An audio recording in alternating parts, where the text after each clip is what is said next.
का तंत्र व्याकरण का स्वाध्याय हम कर रहे हैं और जोहोत्यादिगण तिङन्त प्रकरण का चैप्टर चल रहा है। आज हमारे बीच में डुणाए धारण पोषणयो धातु का प्रसंग हमारे बीच में है। वर्तमाना, सप्तमी, पंचमी और परस्मै पद के यस्तनी में हमारे द्वारा प्रयोग सिद्ध कर दिए गए हैं। अब हम डुडाए धारण पोषणीय धातु के आत्मने पद में प्रयोग सिद्ध कर रहे हैं। हमारे बीच में ऊपर सूत्र खुला हुआ रखा हुआ है, ततोश्च ददाते। इस सूत्र को पहले ध्यान रखना है। ये चार चीजों के होने पर धातु के आदि में रहने वाले तीसरे अक्षर को चतुर्थ अक्षर करता है। ता हो, था हो, शा हो और ध्वा, इनके होने पर अब ये चारों चीजें कैसी होना चाहिए? अगुणी वाली होना चाहिए। अब ये अगुणी वाली चीजें जब होती हैं तो ततोश्च ददाते ये सूत्र लगता है और ये सूत्र फिर अपना काम कर देता है। धातु के आदि में जो चतुर्थ था जिसको हमने तृतीय किया है, जो उसको वापस चतुर्थ कर देता है। तो अब चलते हैं डुडाए धारण पोषणीय धातु से यस्तनी के आत्मने पद प्रथम पुरुष के एक वचन की विवक्षा में ताप प्रत्यय आता है। अब ताप प्रत्यय में सब चीज तो अपने को करना ही है। अन्वकरण कर्तरी से अन्वकरण, जोहोत्यादेश अन्वकरण का लोक, जोहोत्यादि नाम सार्वधातु के सूत्र से धातु को द्वुत करना है। तो धा धा ता, पूर्व का जो धा है उसको पूर्वोभ्यास से अभ्यास संज्ञा और द्वितीय चतुर्थयो प्रथम तृतीयो। अभ्यास में यदि दूसरा अक्षर है तो उसका प्रथम कर देता है और चतुर्थ अक्षर है तो उसको तृतीय अक्षर कर देता है। तो यहाँ पर जो चतुर्थ अक्षर है उसको हमारे द्वारा तृतीय अक्षर कर दिया गया। फिर डुणाए हिरस्वाहा, इस सूत्र ने अभ्यास में रहने वाले दीर्घ को हिरस्व कर दिया है। हिरस्व करने पर हमारी स्थिति है दा धन आ धन धा धन आ धन ता। अब हम यहाँ पर गुण की प्राप्ति का निषेध करते हैं। सर्वेषाम् आत्मने सार्वधातु के नुत्तमे पंचम्या, इस सूत्र से जो हमें गुण की प्राप्ति थी उसका निषेध किया जाता है। और जब गुण का निषेध हो जाता है तब तो उसके बाद अगला सूत्र आ जाता है अभ्यस्तानामाकारस्य। अभ्यस्त संबंधी आकार का लोप होता है तो अभ्यस्त में रहने वाले आकार का लोप हो जाएगा। अब हमारी स्थिति है दा धन आ धन धा धन ता। अब यहाँ पर अगुणी प्रत्यय है और अगुणी प्रत्यय ता होने पर ततोश्च ददाते सूत्र के द्वारा जो दकार किया था अभी जिसको द्वितीय चतुर्थ से, उससे वापस धकार आदेश हो जाएगा।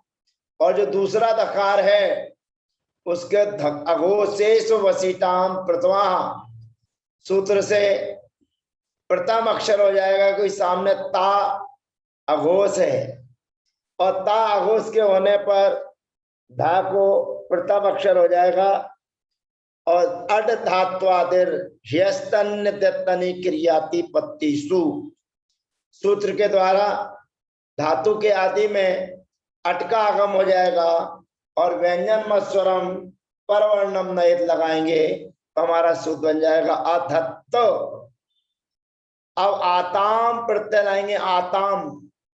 अभी ध्यान रखना आताम प्रत्यय आदि सब अगुणी प्रत्यय हैं तो धा धातु के आकार का लोप हो जाएगा व्यस्ता नाम आकार से, और लोप होने पर आताम का आ धा में जुड़ जाएगा तो बन जाएगा अधदात ताम।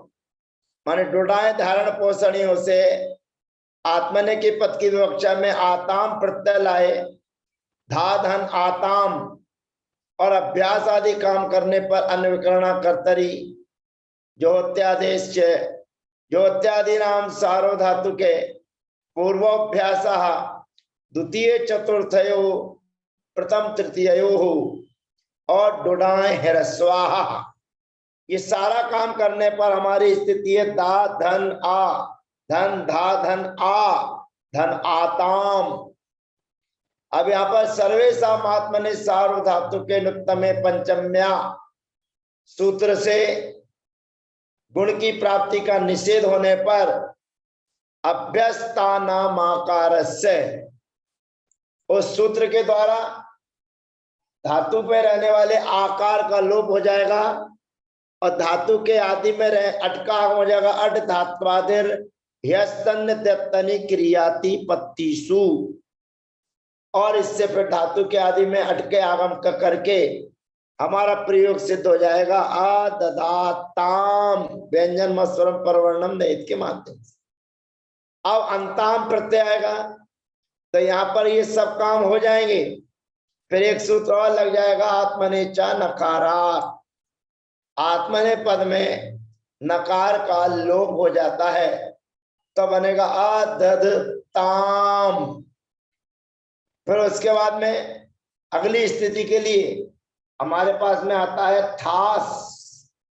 अब ता था ये मेन सूत्र जो सामने बैठा हुआ है ततोश्च ददाते, फिर इसका उपयोग हो जाएगा तो दुराय धारण पोषणियों से मध्यम पुरुष के एक वचन में थास लाए, अन्विकरण किया, ज्योत्यादेश सूत्र से अन्विकरण का लुक कर दिया, ज्योत्यादि नाम सार्वधातु के सूत्र से धातु को दुत्व धा धा धन थास पूर्वोभ्यास से पूर्व की अभ्यास संज्ञा हो जाएगी और अभ्यास संज्ञा होने पर द्वितीय चतुर्थयो प्रथम तृतीयो, इस सूत्र के माध्यम से जो अभ्यास में रहने वाला धा था उसको दा हो जाएगा और डुनाए ह्रस्वाहा, ये सब अभ्यास आदि कार्य कहलाता है। तो दा धन आ धन धा धन आ धन थास सर्वेषाम आत्मनि सार्वधातु के नुक्तमे पंचम्या सूत्र से गुण का निषेध, तो अभ्यस्ता नाम आकार से अभ्यस्त संगम आकार का लोप करके और जो दा है उसको ततोश्च ददाते सूत्र के माध्यम से चतुर्थ अक्षर हो जाने पर अब हमारी स्थिति धा धन आ धन धा धन थास, फिर अघोषेश वसीटाम प्रथमा और रसकारी और विसृष्ट और अड धात्वादिर ह्यस्तन्य त्यक्तनि क्रियाति पत्तिषु, इस सूत्र के माध्यम से धातु के आदि में अटका आगम हो जाएगा और अटके आगम के होने पर हमारा प्रयोग सिद्ध हो जाता है आधत्था। अब आथाम प्रत्यय लाएंगे तो जैसे आताम लाए थे और सभी काम करने पर अभ्यस्ता नाम आकार से सूत्र से आकार का लोप किया तो यहाँ पर व्यंजन मस्वरण परवर्णम नयेत से जुड़ जाएगा तो बनेगा अददाताम। अब ध्वम प्रत्यय आया, ये ततोश्च ददाते की शर्त के अनुसार धा आ गया है तो द्वित्व करेंगे, अन्विकरण करेंगे, अन्विकरण का लुक करने के बाद में फिर द्वित्व पूर्व की अभ्यास संज्ञा द्वितीय चतुर्थयो प्रथम तृतीयो सूत्र से अभ्यास संज्ञा जो धकार है चतुर्थ अक्षर है उसके स्थान पर तृतीय अक्षर हो जाएगा और डुडाए ह्रस्वाहा से ह्रस्व होकर अब सर्वेषाम आत्मने सार्वधातु के नुक्तमे पंचम्या सूत्र से गुण का निषेध और अभ्यस्ता नाम आकार से आकार का लोप और ततोश्च ददाते धातु के आदि में रहने वाले दा के स्थान पर धा हो जाएगा और धुटाम तृतीय चतुर्थीषु धुटों को चतुर्थ के होने पर तृतीय हो जाता है। तो यहाँ पर जो धुट था धा, ध्वम के धा को देखकर दा हो जाएगा, तो प्रयोग सिद्ध बन जाएगा अधध्वम। धातु के आदि में अड धात्वादिर हैस्तन्य दत्तन क्रिया तिपत्ति से लगाएंगे तो बनेगा अधध्वम। अब उत्तम पुरुष के एक वचन में ई विभक्ति आई, ई प्रत्यय। सभी काम करने पर, अभ्यास आदि काम करने पर अभ्यस्तानामाकारस्य जो सूत्र हमारे बीच में है उसको लगाएंगे तो धा में रहने वाला जो आकार है उसका लोप हो जाएगा और धातु के आदि में अड धात्वादिर हैस्तन्य दत्तन क्रियाति पत्तिषु सूत्र से अट का आगम व्यंजन मत्स्वरम परवर्णम नहीं लगाएंगे तो बनेगा अदधि। इसी प्रकार से द्विवचन में वही प्रत्यय आने पर अधद वही और मही प्रत्यय आने पर अदद मही। इस प्रकार से आज हमारी दुटाएं धारण पोषणियों धातु की विक्रिया पूर्णता को प्राप्त होती है। एक बार रूप पुनः समझ लें। दुटाएं धारण पोषणियों धातु के पर हस्तनी के आत्मने पद में रूप आधत्तो आददाताम आददत आधत्ताः आददाथाम आधध्वम आददी और आदद वही और आदद मही, यह प्रयोग हमारे सिद्ध हो जाते हैं। अब ऊपर के प्रयोग सिद्ध करने में ततोस्य ददाते वगैरह सब कुछ कर दिया, लेकिन आज तक हमको और आपको आचार्य भगवंत ने दा संज्ञा किसे कहते ये नहीं बताया। यद्यपि हमने अन के स्थान पर उस आदेश कर लिया, लेकिन उस आदेश करने के बाद में जो हमें संज्ञा करना थी वो संज्ञा हमने ना करके अन्य उस जब भैस्त विदा दिव्यो भुवा ये सूत्र लगा के अपनी प्रक्रिया सिद्ध कर ली। लेकिन अब हम उस दा संज्ञा को करने वाला सूत्र हमारे सामने आता है। अधाप दाधौ दा, अदाप दादौ दा, 723 नंबर का सूत्र है। यही है सबसे बड़ा हीरो जो दा संज्ञक धातु नाम करता है। अब दा संज्ञक धातु कौन कौन सी है तो कहते हैं अदाप, दाप लबने और देप शोधने, इति एतौ वर्जित्वा दा धा इति एतौ दा संज्ञौ भवता। दाप लबने धातु को छोड़कर और देप शोधने धातु को छोड़कर, दा माने दा रूप धातुएं और धा माने धा रूप धातुएं जितनी है उनका नया नामकरण कर दिया गया दा संज्ञौ भवता। उन दोनों की दा संज्ञा होती है। अब दा संज्ञक धातुएं कौन कौन सी हैं तो सबसे पहली है दुराएं दाने। ये ध्यान रखना, ये जितनी धातु आ रही हैं इनको स्मरण रखना है कि कौन सी धातुएं हैं। तो सबसे पहले हमारे पास में धातु आई दुराएं दाने देना, फिर आई दान दाने, इसका भी देना। अब आप पूछेंगे कि दुराएं दाने और दान दाने इन दोनों में क्या अंतर है। दोनों में दा बचता है, पर दुराएं दाने ये उभयपदी धातु है और ये ज्योत्यादि गण की धातु है। तो उसके ज्योत्यादि गण के समान जैसे अपन ने धा धातु को रूप चलाए थे, ऐसे ही दुराएं दाने के धातु के अपने को रूप चलाना है। दान दाने ये दूसरे गण की धातु है। दो अवखंडने ये भी धातु है और देंग रक्षणे ये चार धातुएं हो गई। दुराएं दाने, दान दाने, दो अवखंडने और देंग रक्षणे, ये चारों धातुएं दा संज्ञक कहलाती हैं। एते चत्वारो दा रूपाः, ये चार धातुएं दा रूप होती हैं, ऐसा जानना चाहिए। फिर जुड़ाए धारण पोषणियो हो, जो अभी हमने जिस धातु के रूप चला लिए हैं, सिद्ध कर लिए हैं, उसी को कहते हैं दुड़ाए धारण पोषणियो हो। और धेट पा पाने इति एतो धारूपौ, ये धातुएं हो गई धारूप, वो हो गई दारूप और ये हो गई धारूप। अब इतना अपने को ध्यान रखना है, यहाँ पर लिखा हुआ है इत्यतौ, इस पर या के ऊपर एक ही मात्रा और चाहिए, ध्यान रखना। धेट पा पाने इत्यतौ लिखा है तो चाहिए इति एतो, एक ही मात्रा या पर लगा लेना। धेट पा पाने इति एतो धारूपौ, ये धारूप धातुएं हमारे बीच में हो गई। अब इनकी दा संज्ञा हमने कर दी। अब दा संज्ञा करने का फल क्या है, तो आपको जो बताया था मैंने कि जो धातुएं हैं, डुडाए दाने और दान दाने में क्या अंतर है, तो इसका ध्यान रखना है।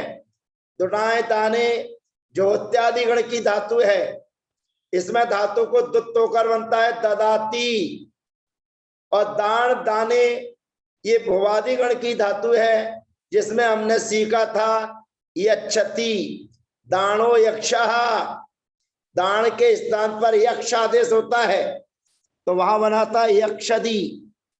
फिर दो अवखंडने हैं, दो अवखंडने ये दिवादि गण की धातु है, और देंग लक्षणे ये भी धातु है।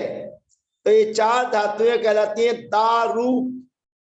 और दुड़ाए धारण पोषणियो हो, ये ज्योत्यादि गण की धातु है, और धेट पाने ये भुवादि गण की धातु है, ये धारूप धातुएं कहलाती हैं। इन छह धातुओं के रूप एक से चलते हैं, परंतु सूत्र में कहा गया है आदाप, अर्थात दाप लवने यानी कि काटना, कुतरना, तोड़ना, ये धातु अदादि गण की है। और देप शोधने मान शुद्ध करना, ये धातु भुवादि गण की है। तो जो भुवादि गण की धातु है उसकी प्रक्रिया भुवादि गण के समान चलेगी, और जो धातु अदादि गण की है तो उसकी प्रक्रिया अदादि गण की चलेगी।